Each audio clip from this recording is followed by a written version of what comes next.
ईद का पहला दिन बोर गुजरा और ये क्यों बोर गुजरा ये पता चलेगा इस व्लॉग में। अस्सलामु अलैकुम, मेरा नाम है असनाद ज़िया और शुरू करते हैं आज का व्लॉग। ईद की शॉपिंग करने हम पहुंचे मलकाबाद से फटाफट कपड़े लिए, ऐसे वो तेरा काट गई थी जैसे। और मैं जब घर वापस आया तो मेरे हाथ में काम की लंबी लिस्ट थमा दी गई और कह दिया गया कि तुम अब बड़े हो चुके हो, तुम्हारे साथ जिम्मेदारियों के कुछ बोझ हैं। मैंने उन जिम्मेदारियों के बोझ को उठाया और कहीं दूर फेंक आया और निकल पड़ा अल्लाह की तख्लीक करदा उन चीज़ों को देखने जो साल बाद देखने को मिलती हैं, मतलब वो रौनकें और वो खुशियाँ। घर बैठा मैं न्यूज़ देख रहा था कि अभी तक चांद नजर नहीं आया, तो सोचा घर से बाहर चला जाऊं ताकि चांद देखने में उन्हें आसानी हो। मार्केट आके मैंने कुछ जरूरी सामान खरीदा और उस मौलवी की नजर कहीं से मुझ पर पड़ी और चांद रात मुबारक हो गई। रमजान खत्म होते ही 30 दिन से कैद और भूखा शैतान खाने पे टूट पड़ा। घर लेट आने की वजह से मुझे नींद आ रही थी और मैं सोने लगा था। घर वालों ने कहा अब नमाज पढ़ के ही सोना, और मेरे भी ज़हन में ख्याल आया कि मैंने जूती नहीं ली, चलो इसी बहाने जूती ढूंढ लेंगे। तो मैं चल पड़ा मस्जिद की तरफ। अभी जमात होने में काफी टाइम पड़ा था और मैं सोच रहा था कि अगर कैजुअल जूती मिल जाए तो अच्छी बात है, नहीं तो कोई भी अच्छी सी देख के गुजारा कर लेंगे। कुछ ही देर में हमने नमाज अदा की और नमाज अदा करने के बाद हमने जफी डाली। जफी डालते वक्त मेरे ज़हन में एक ही सवाल गूंज रहा था कि अगर माइनस माइनस प्लस हो सकता है तो प्लस प्लस माइनस क्यों नहीं हो सकता था। रहा नहीं जाता, तड़प ही ऐसी है ना।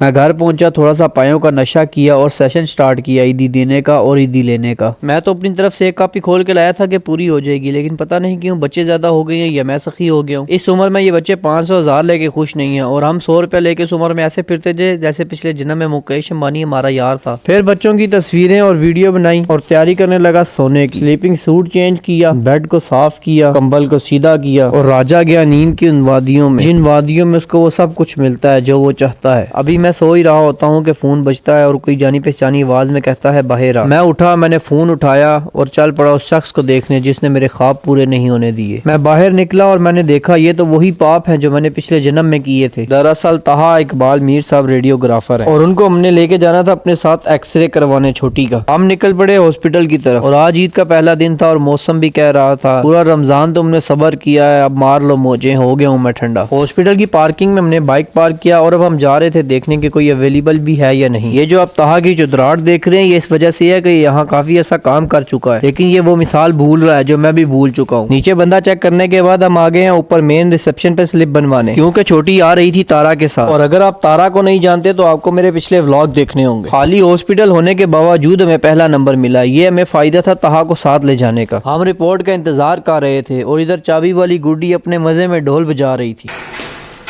इतनी ईदी इकट्ठी हुई हो तो खुशी तो होती है। हम हॉस्पिटल से बाहर निकले तो कवारों के अरमानों पे पानी फिर चुका था और ठंडी हवा के साथ बारिश हो रही थी। बारिश रुकी तो मेरे यार ने वो चादर निकाली जो मोटरसाइकिल साफ करने के अलावा इसके और भी बहुत जगह काम आती है।